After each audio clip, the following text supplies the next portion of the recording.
the other night was a very emotional. It was a very emotional presentation because I was reliving a lot of it, and it was it's raw. No promises on a morning. Harder to be emotional in the morning, but it's a heavy topic. But I think it's really important to appreciate what's going on in Israel from the perspective of being there on the ground and speaking with the people involved and so on. Morning. Just for you? No one else want it? Okay. You're good? Yeah, we're good. I think we got it. You got it? And you see me on the screen? The screen's a little reflecty. Maybe if you point it a little bit. Turn it oh, yeah, that's that good. Better? That's much better. And you all can still see it? Yeah, it's a lot better. Okay, you're good. Okay. Okay, good morning, everyone. So, first of all, welcome to the Chabad Jewish Center. I know for some of you it's the first time. And it is an honor to show you around. And you're always welcome. And I'm going to turn my phone off. At least on Tasana. As many of you know, I was in Israel last week, most of the week, left Sunday, returned Friday morning, this morning, a week ago. It was a very last minute trip. Now, I've been to Israel many times. My wife actually was born in Israel. So when we got married, we would go regularly to visit her grandparents, all of whom all four were Holocaust survivors. Some lost their entire families. My in-laws, may they be well, grew up without grandparents. Their generation doesn't know what it means to have a grandmother or grandfather, just to put that in context. And they're the ones that also came to Israel after World War II. Look, program rating lock received rating. TV4 keep this program. And started up their life again. Program rating lock. Enter your PIN to watch this program. Really now? You think she's a robot? Hmm? You think she's a robot? Let me ask the good rabbi how to turn that off. Sorry about that. Technology. I know, right? We depend on it. I don't know. It lets Where us are we That's down. why, that's why he's a rabbi, not a tech guy.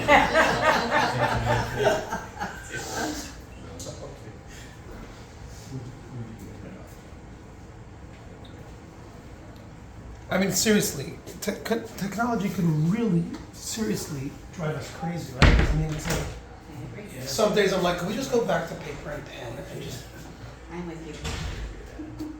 Or slides. or slides? Or overhead projectors. Projector. I like those. Most issues today with vehicles has to do with the computers and just have a motor with a muffler and a steering wheel, like, let's go back. Maybe it'll be like, When I go buy a new appliance, like, just give me the ones that washes the clothes, like nothing. I don't need a Wi-Fi connection to my dryer, for heaven's sake. Maybe we can figure this out. Try 1818. PC. That's a good number. Yeah, it keeps on popping up about a pin. I don't know. Yeah, a mill, like a mill.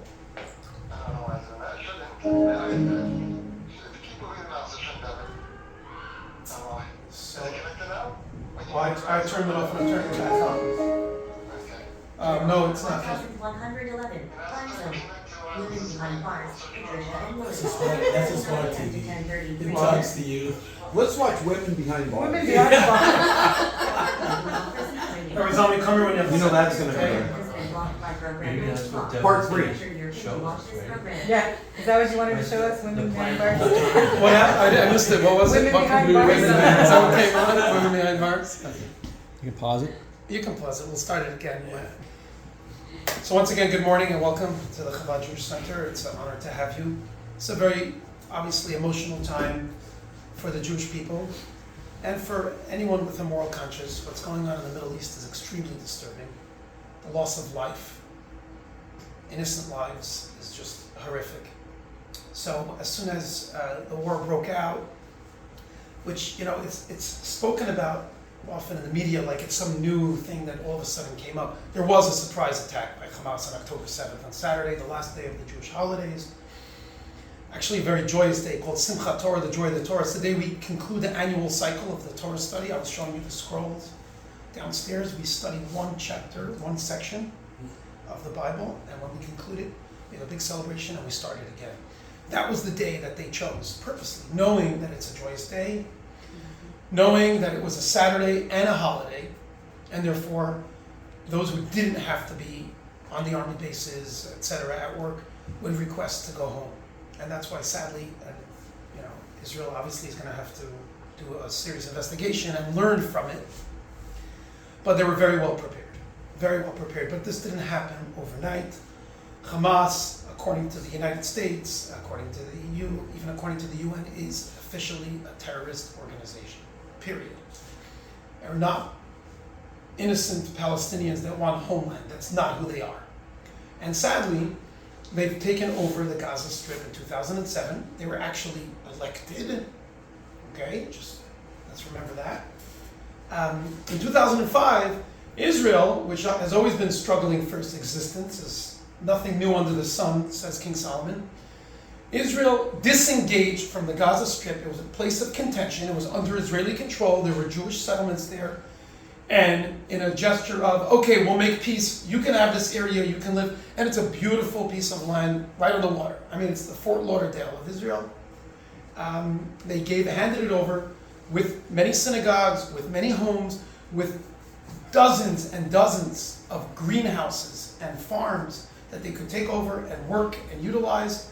And immediately, the evil amongst them, which is way too many, destroyed it. Destroyed everything. They destroyed the greenhouses, they burnt down the synagogues, they destroyed the homes, and instead of building what they could have a nice, robust economy and a good life for,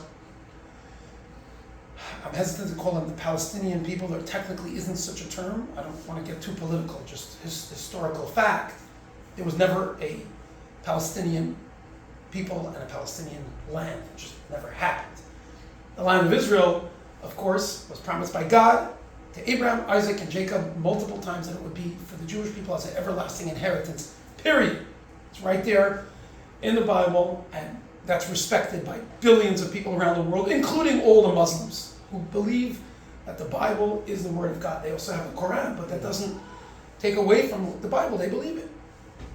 Having said that, since the exile over 1900 years ago, when the Romans destroyed the Jewish temple in Jerusalem and banished the Jews, it's been a struggle to get back. But there's always been a Jewish presence, and it's always been the Jewish homeland. Always. Wherever you go in the world, every single Jewish house of worship faces towards Jerusalem. Mm-hmm. In this case, in our part of the world, east. We're facing east when we pray. I was in South Africa for 2 years studying. We face north, because from Africa to Israel. So the point is that Israel always was the Jewish homeland. Were we banished from it? Yes, more than once. But there's always been a desire, and our prayers, you saw some of the children praying here, are praying for the return of Zion, of God's glory to Zion. I mean, this is an integral part of our faith.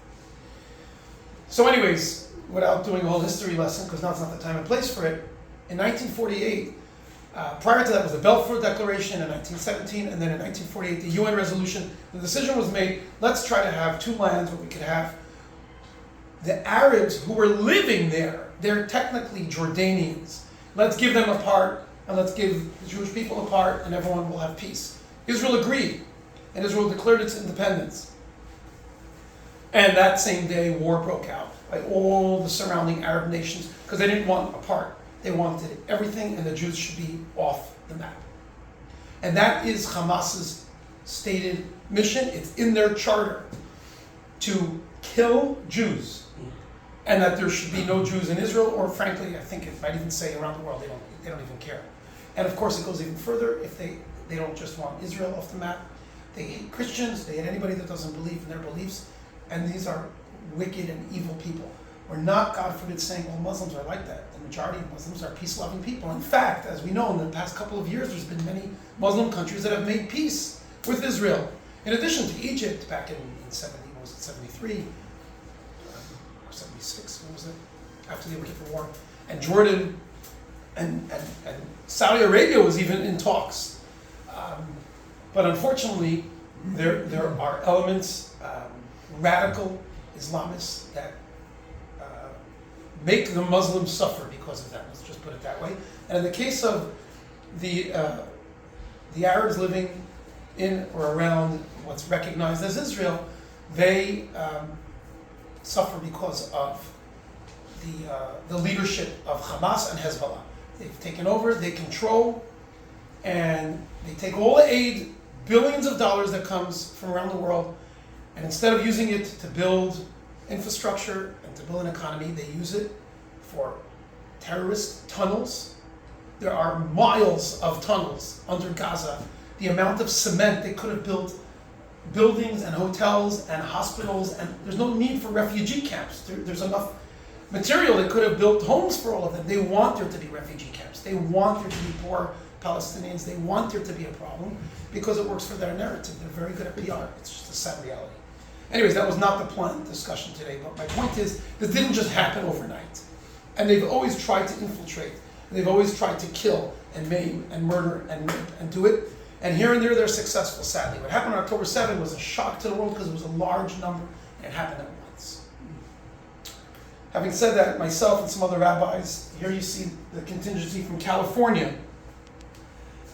There was one or two others that came a day later, a day earlier.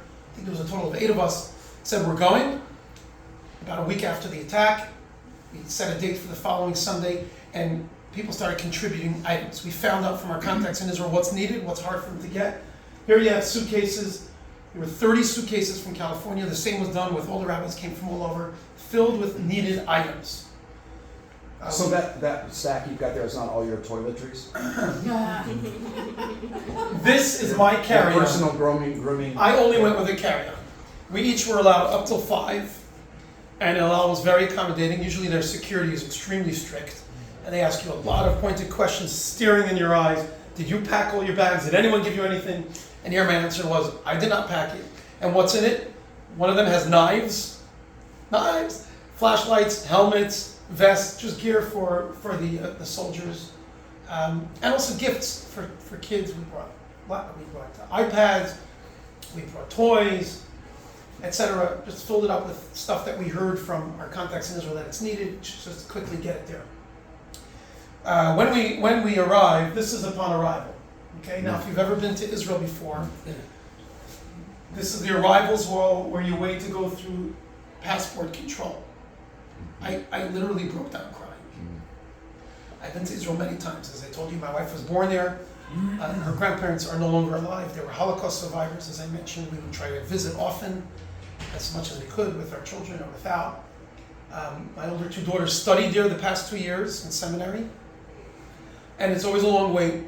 And it's always people from all over the world, all walks of life. And here there was no one, just our plane coming off. And even our flight was half empty. You don't have half empty flights to Israel, especially not El Al. They're filled. Who was on the flights? It was some like us, rabbis, or there were some lay people as well that went to volunteer, and Israelis returning as reservists to go back into the military of all ages. Over 300,000 Israelis from all around the world went back to help with the war efforts. And that's a large number considering that Israel only has about 6.5 million Jews in Israel. So this is a sad reality, and think about the repercussions of this. It's not just an empty arrivals hall at the passport control. The economy in Israel is very much driven by tourism. And we stayed in a hotel in Jerusalem. The streets are empty. It took me a half hour to flag down a taxi. Taxis in Israel, I mean, they're like every other vehicle usually. There was no one out. There was no one around. Aside from the concerns of the rockets, which in Central Israel isn't as much of a concern. There was the red alert a couple of times while we were there. But even the areas where there isn't the, quote, war, like in the southern border or in the northern border, it affects the whole country. Everybody's affected by it. So here we are, welcome to Israel, and I just did a quick video. Where's the volume here? Okay, no volume. There we are. No. Volume 50. Volume 81. Oh, I guess there's noise. There's no noise. It's just an empty hall. This is a huge mezuzah, okay? Now when you go into any Jewish home, every door has a scroll.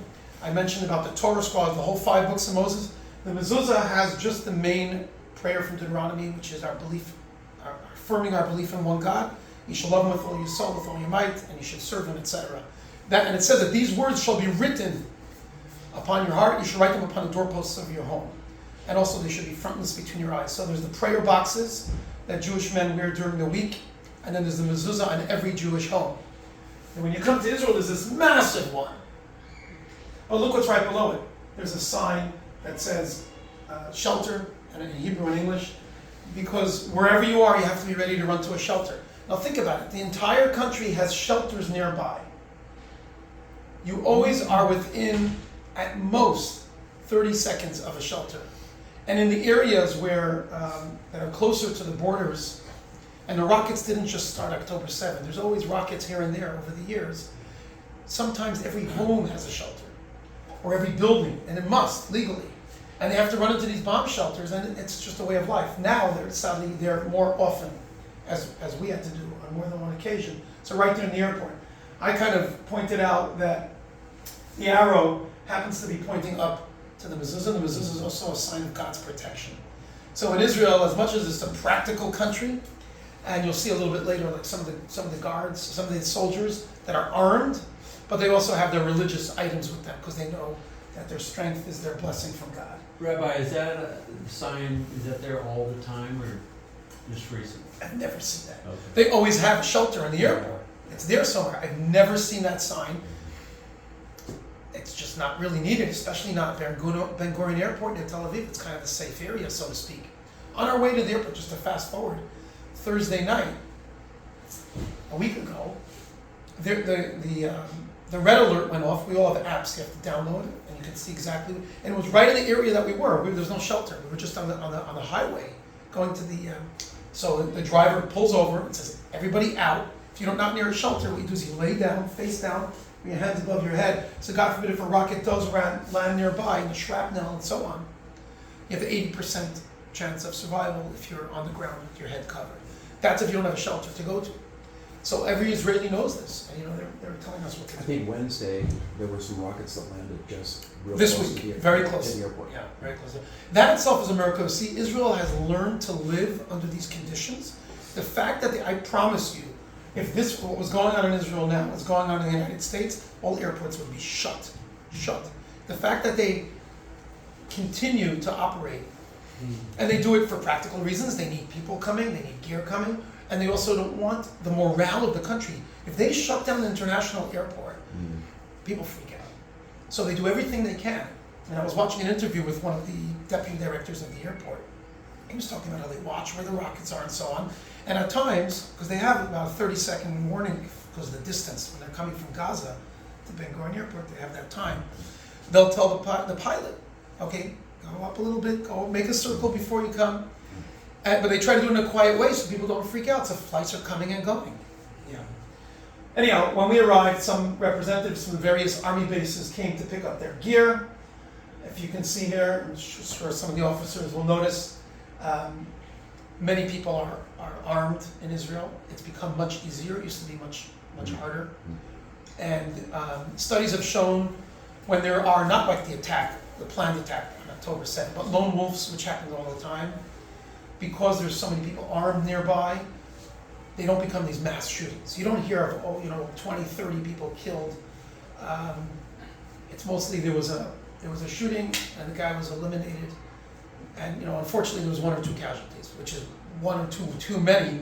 But because there's so many armed and ready to go, regular civilians at times. These guys happen to be connected with an army base. They came to pick up the gear, and they got their stuff.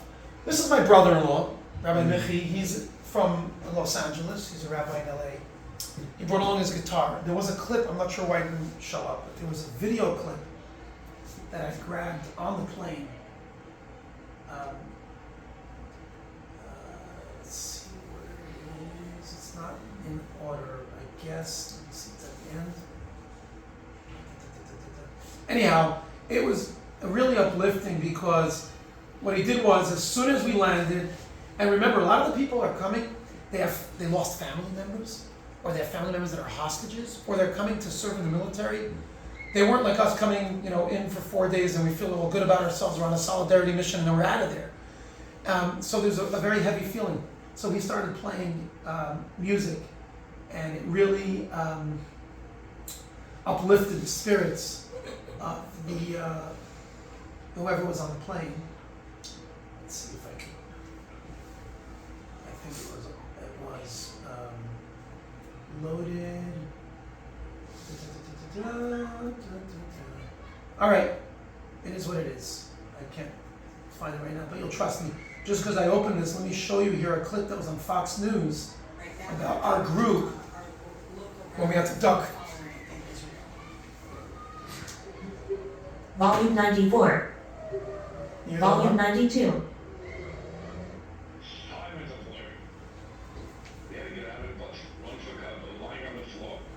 We were on the same bus. He's a rabbi in Bel Air. I gotta tell you something. He heard it, it shakes him. We got back on the bus and then we all looked at each other and like, oh, we're on, like, no fear, we're moving, we're doing our job. Volume 97. For Rabbi Chaim Mentz and the other Southern California rabbis in Israel on a humanitarian mission. They were traveling down the road when the air sirens went off. They jumped out of their bus and jumped to the ground. Who's taking the video? Here, a few minutes later. So you were keeping your head down. The driver afterwards was like, guys, you stupid Americans, put your phones away and cover your head. You can see he's videoing, and one of the other rabbis is like texting. He's texting. This war that will be over soon. You and I in LA are going to celebrate. Why? Because this is why we were born. To change the darkness into light. Inspiring words. The rabbis are spreading their love, their joy, and yes, supplies and money to help those suffering in Israel. They've raised over $500,000. Wow, true. Right now, an update on our local rabbis that we're following in Israel. So he's one of the rabbis that we were together on the bus. Anyhow, let me go back to the going in order here. I just showed that because that did not make it into the album. And that happened, by the way, more than once. That happened, in my case, twice that we jumped out, and there was another time where we just continued driving. I guess the driver decided it wasn't close enough, but we saw it happening. And again, an outsider, I'm asking the driver in Hebrew to unlock the back window. I wanted to video it. And he's like, shut up. He was listening to the radio. Everything gets interrupted because if you can't hear the red alert, so the radios, all programming stops and they tell you where the rockets are coming. So he's saying, I'm trying to listen to where the rockets are falling. Shut up about opening the window for your stupid video. Anyhow, the point that I wanted to show here, and with that other video that I couldn't bring up, was that we brought a lot of joy and a lot of hope because people are scared. People are scared. Now, we jumped out of the van, put our heads on, and afterwards we had something to talk about, and that rabbi, that was from the hotel we were staying in. Fox News interviewed him. So, you feel like we have a sense of purpose and a mission. But if you live there and that's your life, and I was telling one of the rabbis, imagine we're in a bus together. Imagine you were driving in your car with your kids. No, never mind you're living right near the danger area. But you're driving with your children. And you have to rip them out of the car seat, cover them, and even though it's over in a few minutes, and by the way, we saw the Iron Dome intercept. We watched it happen above our head. I don't know if that video uploaded, but I can show you. We see them right there, and we're like, you're watching a miracle, but unfortunately, it doesn't always work. It doesn't always connect. So it's pretty scary. And again, if that's your life, I mean, there's so much trauma that the children and everyone living there has. Okay, I don't have that video readily available, so you'll just believe me. Okay, point is we did some music, we did some things, and it really brought a lot of joy and a lot of comfort. And I want to mention this. When somebody loses a loved one, what do? What do you do with someone who's dying? Yeah, we mourn. Okay, the family's mourning. So your friend loses a loved one. What do you do for them? You pray for the family and Yeah. ask if there's something you can do, Mhm. send a sympathy card or flowers. Send something, you come to visit. In Jewish tradition, there's a week-long mourning period after a loved one's lost. You come to the home. You don't have to say anything. You don't have to do anything. You just come. I'm there. You're not going to bring their loved one back. You can't do a resurrection. God could do that, right? Same thing. Somebody's sick in the hospital and they're in pain. You're not a doctor. What are you going to visit them for? You just go there to show them. That was the idea behind this trip. We're just showing them we're here for you. We're here. You're not alone. And everybody we encountered, even just a taxi driver or somebody working in the hotel, was very touched by that. Now this was a shock to me. I didn't know the itinerary, exactly what we were going to do, and it was very flexible because of the situation. Things moved around as needed for our safety. First stop, literally within a half hour of getting off a 14-hour flight. You leave 2:30 p.m. on Sunday, you arrive 2:30 p.m. on Monday. You miss a night's sleep, you're completely out of whack. You feel like, in Yiddish we call it a schmatte, you feel like a rag. No going to check into hotels and shower and change and take a nap. They put us in the bus, we go straight to a building in Tel Aviv where they have the command center for the hostages and the missing families. Okay? We come in there and you'll see the video loads. This is a large conference room. They have some of these posters all over the walls. And there's a meeting going on. We came a little late. We were in the middle of the meeting. You see some of the other rabbis that came. Some of them are from Florida, Chicago. They were there prior to us. They're flying down earlier. And I didn't know who's where and what. I saw media. I saw there was conversation. There's some random looking people. But I didn't really understand who I was encountering. I realized what we were going to. Okay? But catch this. I'm trying to sort of orient myself, okay? Let me go to the next slide. And all of a sudden I noticed a woman standing right next to me. I'll show you here. See, that's me. I just walked in this door, just got off a flight. There's a conversation going on. And I'm just glancing over, sort of assessing my surroundings. There's a woman standing there holding a photo. I'm like, oh my gosh. You hear about it in the news. You hear numbers. The numbers were 200 at this meeting. It was officially became 220. Sadly, by now I think it's almost 240 hostages confirmed. Men, women, children, 32 children. One of them was 9 months old. Who abducts a 9-month-old baby? Children, grandparents. There's an elderly woman who was a Holocaust survivor. She survived Hitler, and she's now somewhere. We don't even know if she's alive. Somewhere, in some dungeon in Gaza. Who knows how they're being treated? So it hit me like a ton of bricks. So when there was a pause in the group conversation, I turned to her and I told her who I was, and I said, "Who is that?" And she said, "It's my 19-year-old daughter, Danielle. Her name is Orit. This is her 19 daughter, Danielle. She went to this party that there was. Sadly, there was at least 200 casualties just at that party in the desert near the southern border. And she hasn't seen or heard from her since. She can't sleep, she can't eat, she doesn't know if she's alive, she doesn't know how she's being treated. We know, sadly, of some of the victims of the 1,400 who died, we know that the women were raped. And it was in instructions that they found in some of the terrorist pockets. They were divided up where to go and what to do. And it said, dirty the women. That's what it said in Arabic to them. Many times it was done in front of their children and in front of their parents. Who does these things? And then they continue. We heard some of the horror stories. We met some of the families who lost loved ones. They cut off arms, they cut off heads. They put a baby alive in an oven in front of the parents. A Jewish baby in an oven.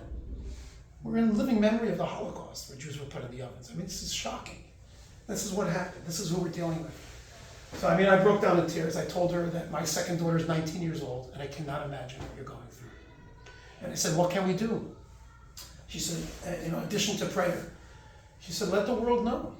Let the world know. And she started telling me about her daughter. She dances. She has a boyfriend. She was about to get engaged. These are just regular people living, many of them are not even so religious, they're secular, they're Jewish, living in their homeland, just going about their lives. And this was one of 240 hostages, never mind the ones who don't even know if their loved one is alive or not. There's over 100 bodies that have not even been identified. They burnt afterwards. They burnt some people alive. I mean, it's just, we are, thank God, moral people cannot even wrap our heads around the barbarism, the barbaric behavior. We just can't even imagine such behavior. Some of the people in my group at the end, on Thursday, I didn't participate in the last part. I had some relatives and former community members that I had to spend time with.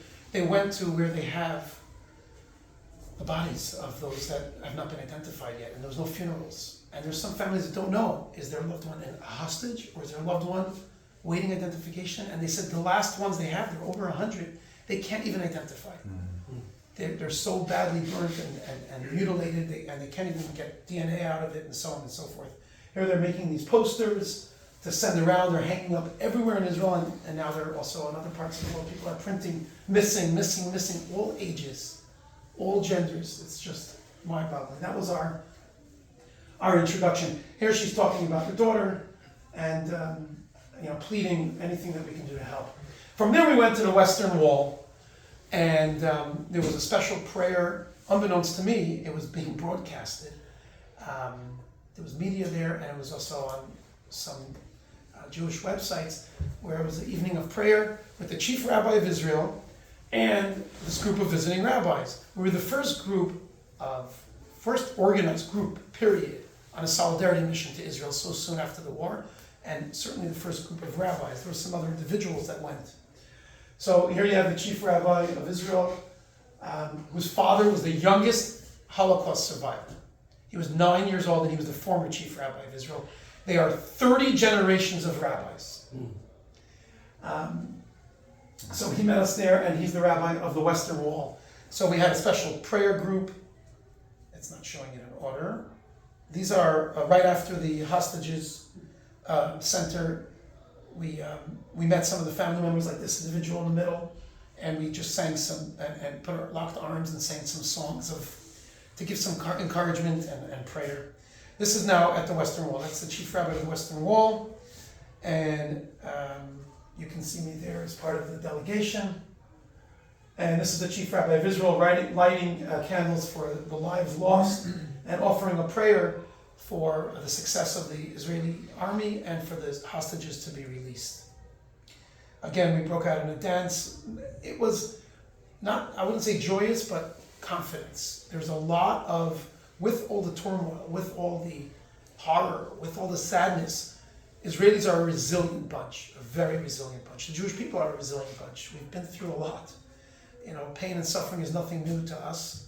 And there's such a strong emphasis on we will succeed. We will get rid of the evil Hamas. We will be victorious. The hostages will come home. And when even one hostage, a few days ago, one girl was thank God, saved, the whole country broke out in celebration. It's like a huge deal. So we're singing here a song with Hebrew words that's uplifting. I was just walking randomly down the street, and this is what I see, signs. That's me the next morning praying at the Western Wall. This is in a hotel. That's one of the other rabbis. The soldiers love gifts, and they love anything American, including Marlboro cigarettes, American cigarettes. Either you can't get it in Israel or it's really expensive. So, unfortunately, many of them, Israel used to be a terrible smoking country. Everybody used to smoke. Thank God over the last 15, 20, 30 years, as there's more awareness, like in other areas, it's gone down significantly. But when these guys are on the front lines and they can't have alcohol, and so that a lot of them go back to smoking, and that is what it is. It helps them calm their nerves. So we gave out cigarettes. The next stop is in Beersheba. Beersheba is a city, a coastal town. Ashkelon, southern city of Ashkelon, coastal town, pretty similar to Oxnard. I think the rabbi there said that the population was about 175,000. We're now already at 200,000 or so. Coastal city, and it's an old city, it's not new, and it's not contested part of Israel, so to speak, the international community. I should jump in here, by the way. The settlements and small cities near the Gaza border where the slaughter happened are not areas that the world says should be part of a future Palestinian state. It's internationally recognized Israel, unlike some parts of the West Bank, for example, which is debatable.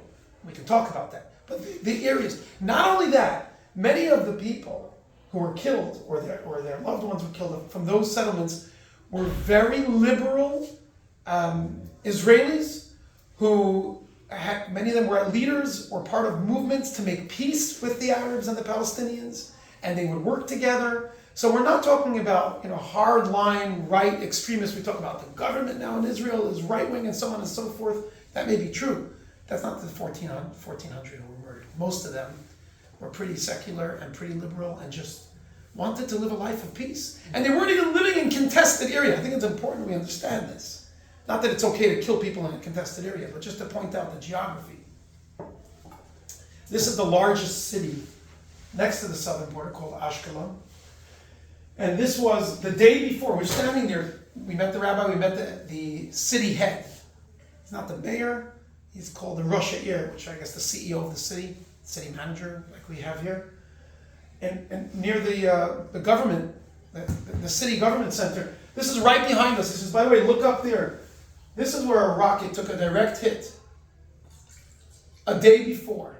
Now, if you look closely, what do you see there? There's a worker there already. They're fixing it the next day.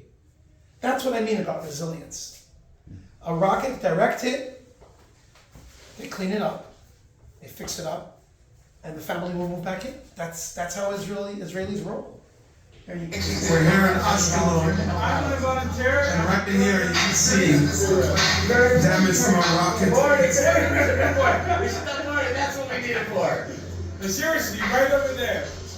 Wow. This is our group of rabbis.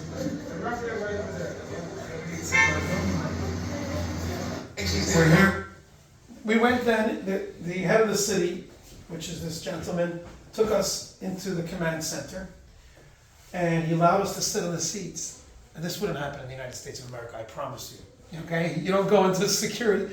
I don't care if you're a visiting rabbi from the US and but this is what, and their stuff is open and we can read it. But they're family, and there's just a level of trust. He did ask us not to video when he showed us certain things on the screen, including they have cameras that can see every part of the city, and some of them are facing right towards Gaza. So as soon as a rocket launches, they know to hit, and they could speculate the trajectory, so what area it's going to. And they send an alert to that area of the city to go into shelters. And he explained to us that over 1,200 rockets were launched. We were there only 10 days into the war. And since then, it's been much, much more. Most of them intercepted by these iron domes, which is a miracle. Never mind, each one costs $40,000, $50,000 each time they do it. But they're not always successful. And 200 did direct hits. And they're trying to keep their city protected. Many people evacuated. There's over 500,000 Israeli refugees right now. They have to move out of their homes. Some homes were destroyed, the ones closer to where the attacks took place. But even in other areas, just because of the barrage of rockets. And they moved all over the place. Some left the country.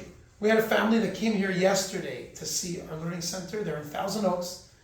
The mother's mother, they have 2 children, so the grandmother lives in Thousand Oaks, and they left Israel. They have 2 little kids, and they're American, they're like, we can't handle this. So they're going to hang out here for a few months, and they want to put their children to come and study here. He explained to us what's going on and gave us a first-hand. 200 direct hits here in Ashkelon, now 1,200 that actually were targeted to Ashkelon. And I think 200 direct hits means that we have around 400. Exactly. Imagine the city of Oxnard had this. Cameras to every part of the city. Not for Scud, not for rockets, but for. But just to be able, this is the picture of him. He hasn't gone home. since the war. He takes naps there in the government center. We went to a hospital, I'll show you afterwards, I don't have a photo with him. The hospital staff, most of them have not gone home. They're working around the clock. They just take a little nap on a chair or an empty bed. This was a screenshot from my phone, just showing, because we had the alerts, just showing randomly. We happened to be in Ashkelon, where it was relatively quiet that day, but this is just all around the country. Just these alerts, these rockets flying. That's the rabbi, the Chabad rabbi there since the 70s. He has over 25 Chabad Jewish centers in this city, including schools, soup kitchens, and so on. The next we went to Sderot. Sderot is a city closest to Gaza. It's like a mile away. 35,000 residents. Over 100 in the city were slaughtered in the streets. They gunned them down. They butchered them on that Saturday morning. And unfortunately, it was a massive failure until military came. And I'm going to tell you specifically what happened here with the police station. Shocking and really, really disturbing. I'll show you soon. But this is where the first place we went to is the Chabad Center there. Picture this. We're here. This is a Jewish center. Yeah, we have security. Unfortunately, we need it. We don't always, but the last, I don't know, since the Poway synagogue shooting and the Pittsburgh shooting and other more, so we now have a security guard whenever we have services. And that's a sad commentary. Unfortunately, that's not just a Jewish problem, that's a problem in the country, and now's not the time for it. However, imagine building a Jewish center as a bomb shelter. The entire synagogue is a bomb shelter. Because it's so often in this particular area, so close to the Gaza border, not just now, but since 2005 when Israel disengaged, the rockets haven't stopped. Maybe not every day, maybe not all day, but regularly. So when they built the synagogue, they just made it as a bomb shelter. So you can run in there and be safe, and it's a large building. The rabbi was outside a few days before we were there, and a rocket landed right here. He was fortunately right near the front door. Shrapnel went, I'll show you, onto the building, didn't hit him, but that's how close to home it is. This is the rabbi's son. When they came out to meet us, and I saw this, I broke down in tears. He's 9 years old, I have a 9-year-old boy. This is not a Halloween or a Purim costume. This is a bulletproof helmet and vest. This is what the children have to walk around if they want to stay in that city. Not just from rockets, because if a rocket hits you directly, that won't help you, but from the shrapnel. Okay? My father-in-law, my wife's father, lives in Los Angeles, had a rocket land near him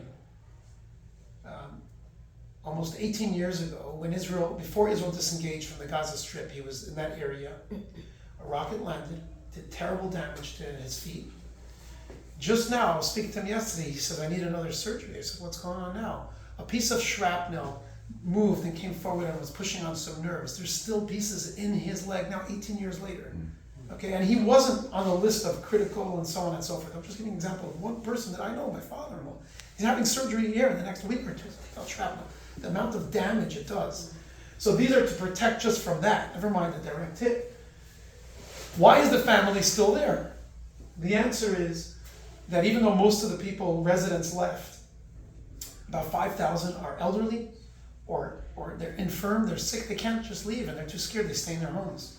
So the synagogue there became, in addition to being a bomb shelter, it's where they come to get food. The stores are closed. There's nowhere to get basic needs.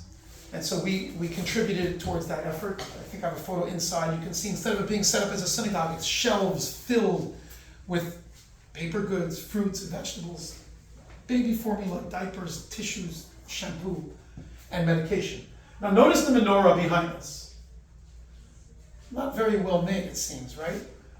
The candle holders of this large menorah are from rockets that landed near their synagogue. Not recently, over the years. And the message that the rabbi wanted to give is we take hate, we take evil, and we transform it to light. A menorah is all about giving off light and peace. So every year for Hanukkah, they take these, they're not all the same size, they put in the big candles and they light it. That's the transformation. While we're there, this young man comes running in. He's looking for the rabbi. He's in tears. Lior Cohen is his name. He just got word that his sister was killed. His sister is in the army. She was killed. He can't get a hold of his parents. He comes there. He falls into the rabbi's arms. We all gave him a hug and an embrace. And he's telling us what he found out. He's a rabbi from Pasadena. That's myself. He's a rabbi from New Jersey. He's just someone that, and all we can do is just give him a hug and comfort him. Here I handed him one of the artwork. The children all in our learning center all made notes. We're thinking of you. We're praying for you. Some of them were for soldiers, and some of them were for people who were sick. So I just grabbed one and I said, you're wearing green and this has green, and it says we're praying for you and stay safe. And I handed it to him. And this is just to bring some comfort. That's me giving you a hug. To add insult to injury, during this whole thing, the rabbi comes to this Jewish center and there's a swastika on the front door. They don't know who caused it, what's behind it. Shocking, but it's like literally adding salt to a wound.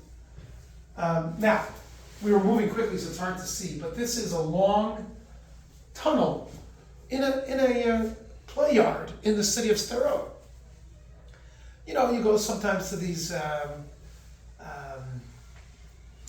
do they call them? Playgrounds, and they have slides, and sometimes they have little tunnels. Well, this is a long tunnel, but guess what? It's made out of thick cement. It's a bomb shelter. So if the kids are outside and there's a rocket alert, they run inside this tunnel. How cute is that? This is their life. By the way, in one of the things that was confusing in the news on October 7th was they were talking about how a lot of children were killed in a kindergarten. And they were, some of the media were saying, well, it's fake news because it was Saturday and a Jewish holiday and the schools are not open. But it was true news. Why did the children go there? The parents brought the children to the kindergarten because the kindergarten is a bomb shelter. And so when there was all these rockets attacks in the city, they're like, the safest place to go is to their school. So that's why, and unfortunately the terrorists came there and gunned them down. This is in the media center. Here you have press, international press. And there was a press conference with one of the Knesset members, Amichai Chirky or something. And he was speaking in English and he was answering their questions, and my blood is boiling because I'm listening, this is him. I'm listening to not just the questions that were being asked, but how they were being asked. And he's standing there defending Israel's right to protect their citizens. He was speaking to the international, press, and it's just like, whatever Israel does, they're condemned. This war wasn't asked. It wasn't started by Israel. They were attacked. And unfortunately, because of how Hamas operates, they're launching rockets from civilian centers. That's what they do. Near hospitals, near mosques, near where people live, purposely. Israeli intelligence sends out maps where you can see where they're coming from. Aerial views. So this is an apartment building. And the rockets are coming from the roof of, or just next to it. And then you see the terrorists go right below that building.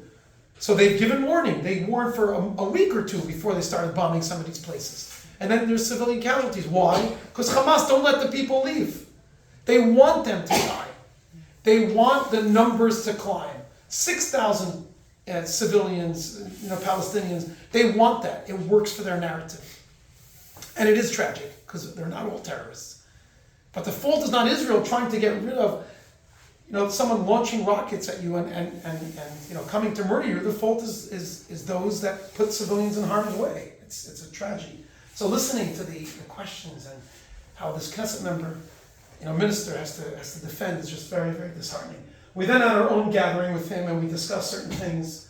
And one of the things we tried to emphasize to him is that Israel needs to talk about the fact that its right to exist is from God and the Bible. And he says, I'm with you, I believe that. But when we speak to the international community, we can't talk his words, theology and religious. He meant religion. And we argued with him. We said, you're wrong. We are 30 rabbis coming from the United States. One was from Canada, one from Australia. They believe the Bible. You don't have to apologize. You can say it the way it is. Say it. Say that our rights to the land is God-given, and the world respects that.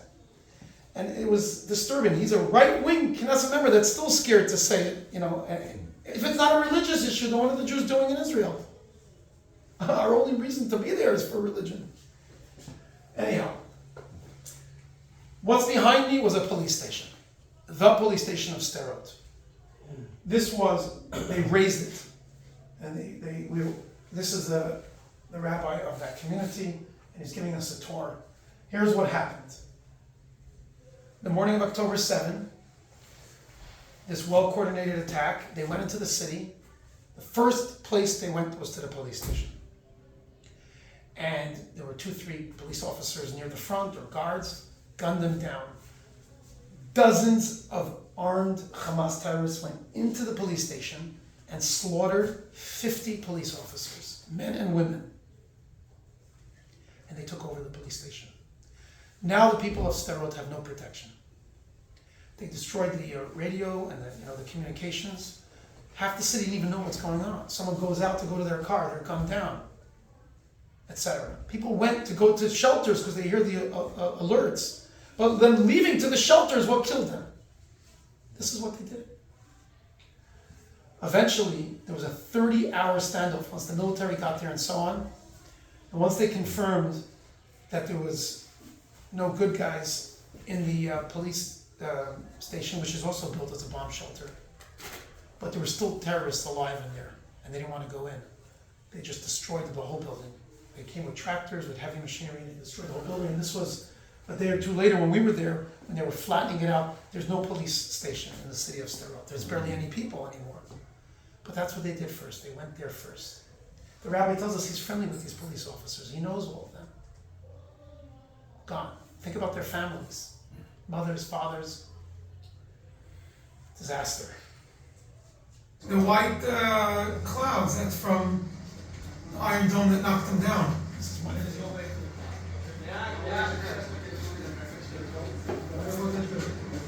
The white, that was right after a rocket, alerts, red alerts and rocket attacks. So I told you it happened more than once. We were laying on the ground, and unlike some of the others, that video I took was right afterwards.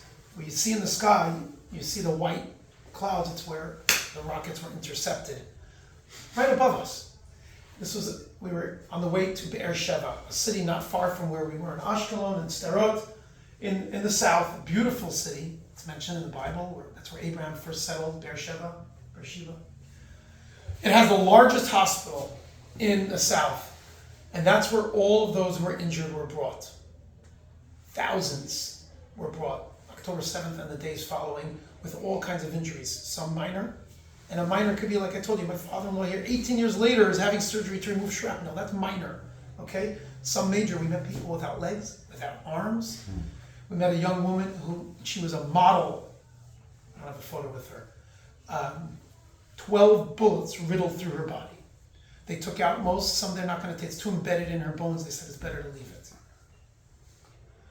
So we walk into the hospital, and this was right there in the lobby. I guess the family took this fellow out. One of my rabbi's friends right away went over, brought notes. He's from Florida, and just giving comfort and so on. This is in my brother-in-law on the guitar, just bringing joy and comfort. Hebrew words of God doesn't sleep nor slumber; He watches over us, etc. Everyone we met has another story. This fellow had, he has bullets that went right through him. He was in. No problem. No problem. Thank you so much for coming. Please send Tim my best. He wanted it recorded, so maybe this. Yes. We'll see how the recording is, and we'll upload Thank you. it. Yeah. Have a nice weekend. You too. God bless you. We're getting towards the end for those who need to go. I'll move a little quicker. There's so many like this. It's just a few people that we were able to meet. He was running to try to tell his family to go to a safe spot, and a terrorist starts shooting at him. Miraculously, 1 or 2 bullets went right through him, just above his chest, just above his lungs and vital organs, and he's recovering. But he has a whole story, And it took 20 minutes for him to retell it and to relive it and the trauma from it. This fellow also, this guy was a reservist. He went down to help, and fortunately he eliminated 20 terrorists himself until he was shot at and pretty badly injured. And again, these are all notes that were brought from our children. I saved the ones that say get well, and we're praying for you for them, and it brought them a lot of comfort. This fellow, prior to October 7th, it happened a month or two ago, was on his motorcycle, and a terrorist rammed into him. There were these car rammings that were going on randomly, rammed into him, knocked him over on his motorcycle. He lost the back half of his foot. He just finished surgery where they took ligaments and so on from his thigh, and they're reconstructing the back part of his foot. So he's already in the hospital for a month. He's going through rehabilitation and so on. It's just like, it blows your mind, it breaks your heart. Everyone has another story. That's his wife, he was injured. Everyone is another deal. We went and we prayed. This is just a close-up of a rocket from before. Then comes the more happier part. That night, after the hospital visits and the hostages and so on, we went to an army base. And with the Chabad in Israel, they coordinated it. We threw a huge barbecue that says in Hebrew Chabad. And we brought food, and they had a musician and a loudspeaker. And this is an army base in Ofakim, which is maybe 20 miles from the border, where they were getting ready. And as the news is coming out over the last week or so of them going in on the ground, I know that some of these guys are there. When sadly there was at least 15 or more that lost their lives, I was looking at the faces and seeing if I recognize any of them. That's what we're talking about here. So we went there, we showed them notes. These are all notes from our students. We laid it all out for them, and they could all come and take. It's not an army base.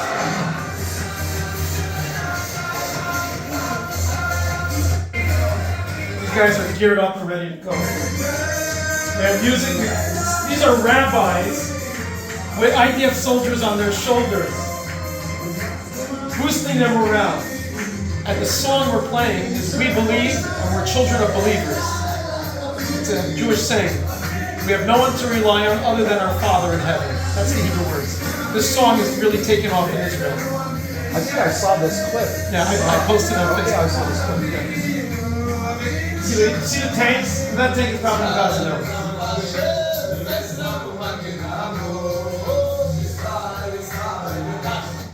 Now, you have to understand, these guys are, well, there was a mixture here. Some of them are currently in active duty, so they're 18, 19, 20. And many of them, the older ones, are reservists that have come back. Hundreds of thousands have come to help. Many of them with families, wives, children, and so on. And they haven't seen their families, in 2 weeks at that point. And they don't have their phones. They're not allowed to have their phones. They don't follow the news. And I asked one of them, I said, how is that like? He's like, we don't want to follow the news. We know what happened, and we're focusing on the mission at hand. We have to be strong. We have to have a resolve. They turn off their phones in the military. They don't want them.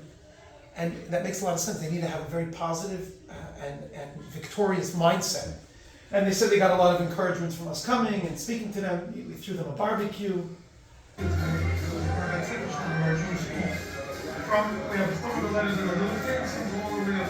Anyhow, this was a video I sent to our students here to show that their notes made it to them.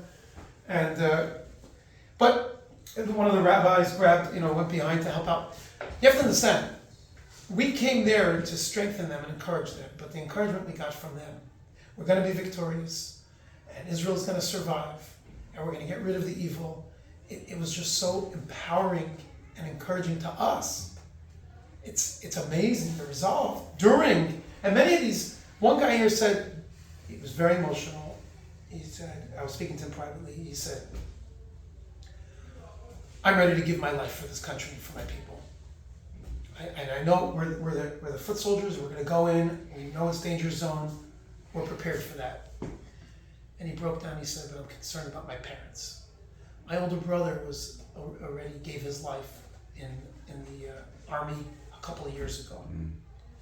And my parents have never gotten over that. I can't see it. I'm just worried about not what will happen to me if my life is given. God forbid. But that's an emotion that he was going through. I just gave him a hug, and there was no words.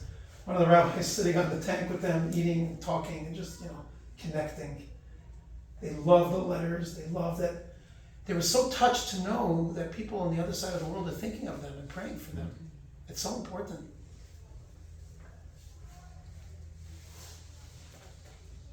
Okay, gonna move a little quicker here. More hospital visits. This is back in our hotel in Jerusalem. This was a morning prayer, and they look like just regular Israelis doing their prayers. They all live in a town near the southern border. Their particular city, it's a village, about 400 families, was miraculously saved. It's the only one. There was no casualties. What happened was an absolute miracle. In the morning of October 7, when things broke out, a IDF helicopter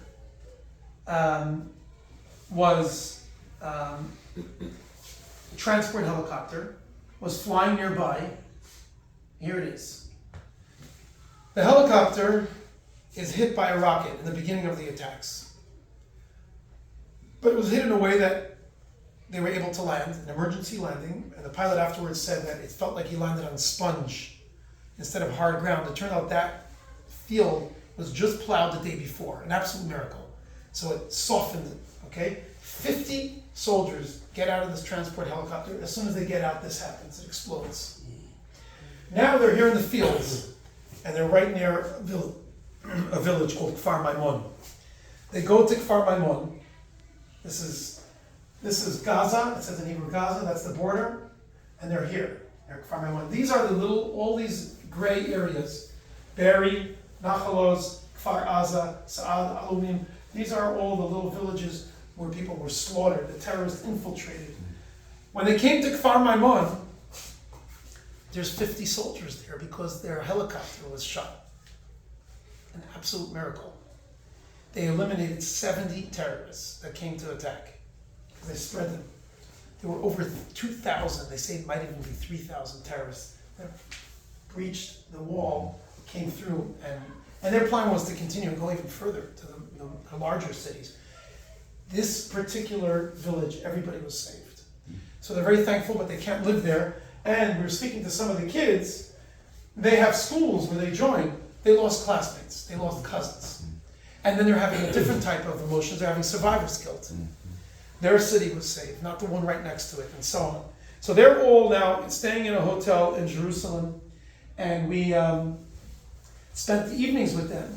And we even we threw them some parties. We did some exciting stuff for them, just to bring them their morale. One more thing I want to talk about, and then we'll wrap up. This is in the West Bank. This area, I'm trying to remember the name of it. Peduel. Peduel is in the West Bank, which is officially considered contested area. It's legally part of Israel, but it's contested. And there's Jewish settlements there. Why is it so important? Why is it so strategic? Well, this area is a lookout area. When you stand up there, when we went to the city, you can see Tel Aviv and the airport. You can see north, you can see south. Now, God forbid if that was in the hands of the bad guys, say, well, give it to them, let them have their area. Well, imagine being on the highest mountain above the whole city of Oxnard. Oh, we're safe here in Oxnard. No, you're not if the mountain nearby is filled with terrorists.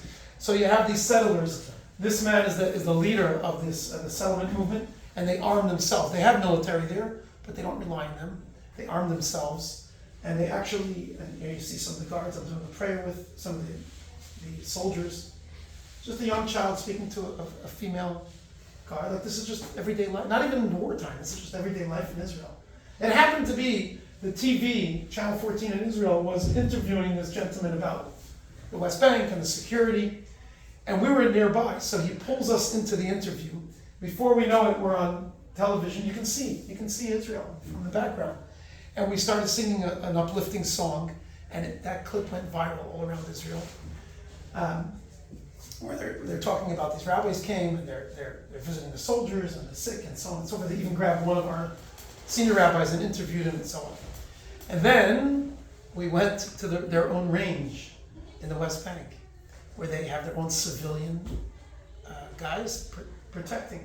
They showed us their newest, I think it was called the Arad guns. This is Israel's newest gun. And they let us give it a try. They said, don't post this publicly. But, You didn't shoot the car, did you? What? You didn't shoot the car. I didn't shoot. This one is empty, don't worry. This is one of the soldiers nearby. I took this photo. I love it because he has his machine, his submachine gun. He's ready to go. He also has his religious articles, and he said he believes that you need both. You need the spiritual and the physical to win the enemy. That was just for fun, a military thing there. This fellow, he heard the news. He was in the West Bank. That's where he lived. He got into a car, drove down south. He's not in the military, but he's armed, and he got rid of, thank God, a lot of terrorists. He was shot in the arm. He has a breeze on his nose. He has shrapnel. Unfortunately, he lost his best friend that he went down with, but he survived. I'm not sure if that's Daniel. Is it open? Can you let him through there? Thank you for coming, Scott.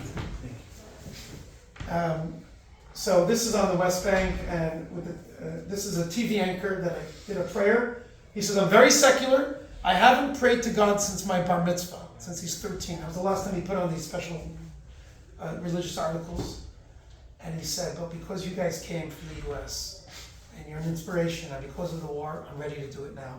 And so he agreed. He's now in his 50s, like 40 years later. So and then that he sent this picture to his family. It ended up, my sister-in-law in Israel says, isn't that you? It was sent around. So one good deed leads to another.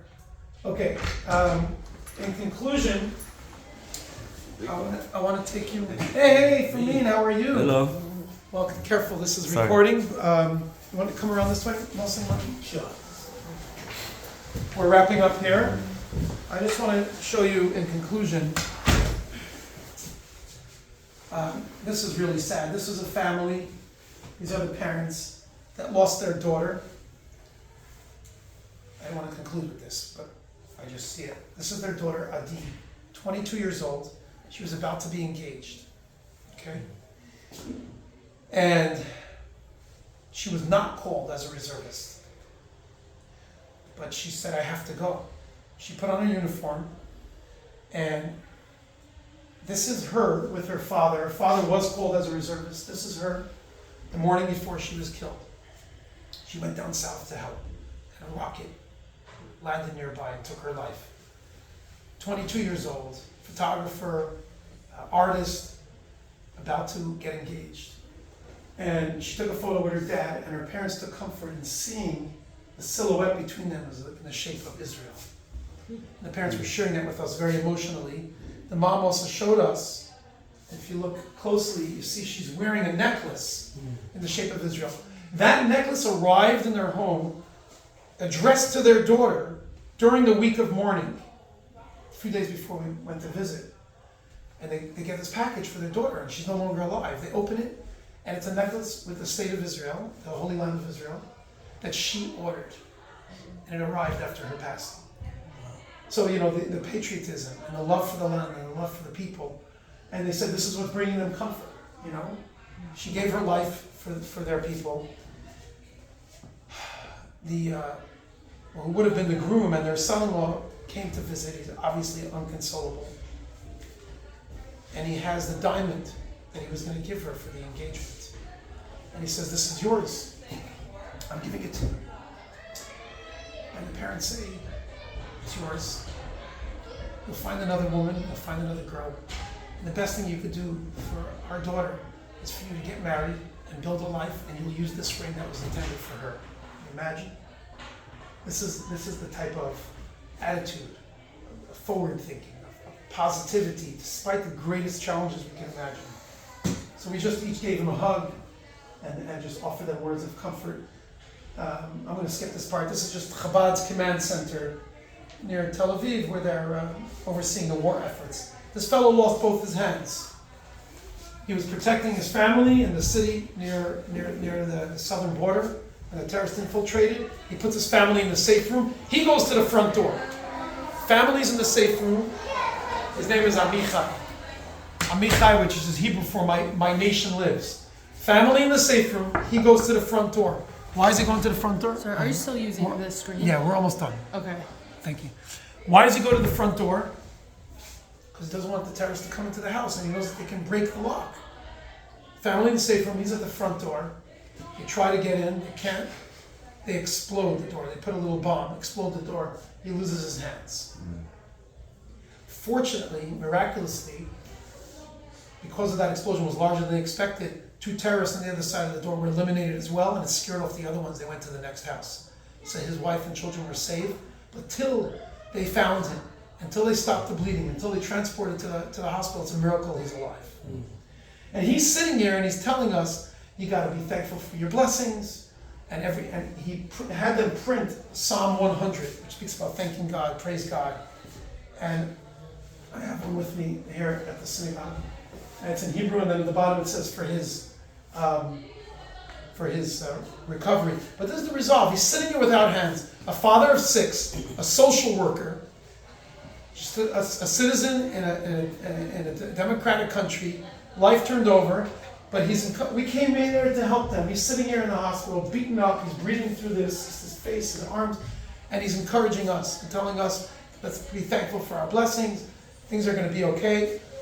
Now he has to live without arms, without hands. And here's another fellow that a rocket, a grenade was thrown near him, burnt all over his body. That's a bandage all around his burnt head. I did a prayer with him. We encouraged them, we brought them words of comfort, joy, uplifting them, and so on.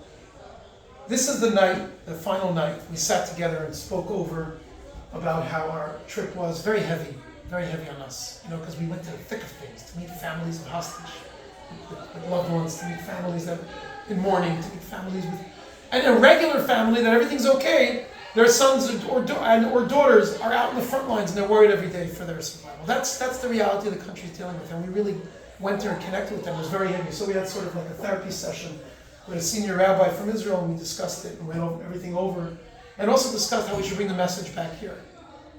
For people to pray, people to send positive vibes, to do good deeds, and so on. And then these are the children from that village that was evacuated. We just brought them some joy our last night in the hotel lobby. We danced with them till midnight, just to leave on it.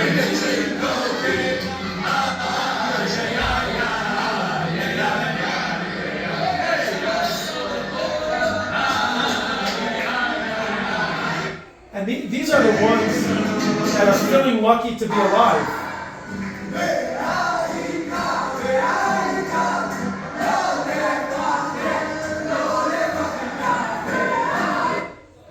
They had their 14th birthday. We got them a cake. We just threw them a party. Their whole lives are turned over. And again, they're the ones that fortunately their village survived, but not the surrounding villages, not their relatives necessarily. And scary. But it was a positive way to end off. That was the next morning, the final morning before the airport. Gave out more notes from our students right here. Stay strong, don't give up. I'm davening, that's Hebrew, I'm praying for you, etc. These are just Israeli kids, and we're just giving them courage. Gave out cookies, homemade cookies from Oxnard. So they're in the safe area. They're just protecting the hotel in Jerusalem. I mean, they're everywhere. There's military personnel everywhere. This was what I didn't go to. It's the morgue, where they have the unidentified body parts. The rabbis went there and met with the volunteers that are helping out. Many of them deal with deceased and with corpses all the time, but they're shell shocked. They've never seen anything like this. The brutality. It's just heartbreaking. So Israel's under attack. Over 8,000 rockets fired, 1,400 murdered, 5,300 injured, many seriously. when this JPEG was made a few days ago, 229, now I think it's up to 239 hostages kidnapped, over 500,000 Israelis displaced from their homes. And if you put those numbers in our terms here, okay, so let's say 1,400 murdered relative to the size of the country, that's about 60,000 in our terms, relatively. So imagine 9/11, 60,000 people are killed in one day. Attacked by terrorists. Not that we have almost 3,000, not that 3,000 is a small number, but think about that.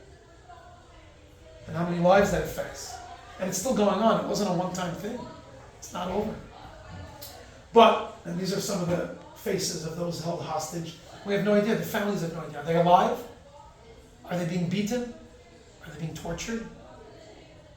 And you don't hear much about this. There's a lot of outcry about the innocent Palestinians that are being killed because of Israel's attacks, which is true.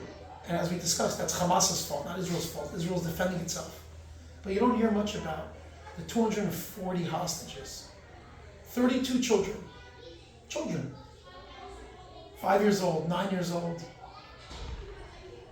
And it's a month. Saturday will be a month. The UN is condemning Israel for its, the retaliation is, what's the words they use? Like as if this is like a game. It's like it's not even. The numbers aren't even. 1,400 Israelis, but it's already 6,000, 7,000. But they didn't condemn Hamas for these terrorists that they're holding on to the hostages. Not a word was said about this in the UN. This was just near the hotel. There's volunteer everywhere. Security, and in this case, the like the equivalent of EMT, Red Cross and so on, just ready for anything. My last prayer before going to the airport, just a regular yeshiva student, and here's probably not even in the military, as you can see, but obviously, they're in the reserves, and here it just looks like someone meditating, just quickly snapped a shot. This is, and we're near the Western Wall, the holiest place for Jews around the world. This is before Friday night last week, lighting Shabbat candles. She can't be home to bring in the holy days, so she's lighting a candle out in her position. But I want to finish with this. This man, his name is Rabbi Nissim Engel. He's now 90 years old. Okay? He is my father's rabbi in New York. I grew up with, here, having him come to our family life cycle events and so on. Holocaust survivor. He was through Auschwitz. He saw it all. He lost all his entire family. He came after the war. I'm not sure which country he went to first, but eventually ended up in the United States. Got married, had children. They went for his 90th birthday. They brought these are all his children, grandchildren, great-grandchildren, and a few great-great-grandchildren from this one man that survived the gas chambers. And he said, I'm taking my family here because this is the ultimate revenge. I want to be on the tracks that brought millions of Jews to their final end. And I'm going to stand here with my over 100 direct descendants. This is our response. This is the Jewish people. This is what we do. We're knocked down, we get up, and we get up even stronger. And we're here to stay. The Romans tried to get rid of us, they're gone. The Crusaders, the Persians, you go around the world different times. It's the Spanish Inquisition. I mean, you pick a place in the world and you pick a time period. This is not new. Nothing new under the sun, says King Solomon. The Nazis, you can read about all these in history books. They're gone. Jewish people are here. The land of Israel is here. Hamas will be gone. Hezbollah will be gone. We put our trust in God. We have our religious prayers and our articles, and we have our, I'm going to say Uzi. They don't use the Uzi anymore, but it's an Israeli gun, and that's what we do. And we want peace. The Jewish people are the most peace-loving people around the world. Unfortunately, we're hated. In Fiddler on the Roof movie, there's a funny scene where Tevye, the milkman, when the Crusaders are coming, he turns to God and he says, God, I know we're the chosen people. They're coming to attack the Jews. But once in a while, can you choose someone else? But we're here, and we will be here. So Israel will live, they'll survive, they'll get through this. And anything we can do to support, to pray, and to set the record straight. Yes, when you hear about innocent Palestinians dying, our hearts should bleed, but we should put the blame on those that deserve to get that blame. I mean, Chief, if somebody's shooting at you, and you have to protect yourself and innocent people around you, you have no choice, right? What do? Self-defense. What if they're using human shields? What if they're hiding behind other innocents? It's an impossible situation. It's an impossible situation. That's the situation Israel is put under all the time. We attack, now we hide amongst people, and we wait for our people. Golda Meir, former Prime Minister of Israel, the only female Prime Minister or President in the Middle East ever, famously said, there will never be peace in the Middle East until the Arabs love their children more than they hate ours. They don't mind dying. We celebrate life, they really don't mind dying. There's a shocking audio of one of the Hamas terrorists who's calling his parents in Gaza. You ever heard that one? And he's describing, he says, I killed 10 Jews myself. And he's screaming from excitement that the blood is still on my hands. And his mother, who knows that he's about to lose his life, he probably never made it back. Most of those terrorists never made it back. Is saying, praise God, and I'm so proud of you, and go get more of them. And their son is a martyr, and they'll name a street for them in Gaza.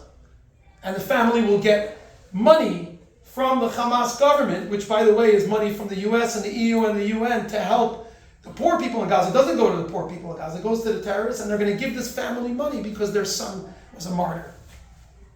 That's what we're up against. But this rabbi is my inspiration. 90th birthday on the tracks of Auschwitz with all his descendants. And there you have it. Thank you for your time. You want that picture? Yeah, I already got it. Oh, okay. Send it to me, please. Yeah. I can send you this album.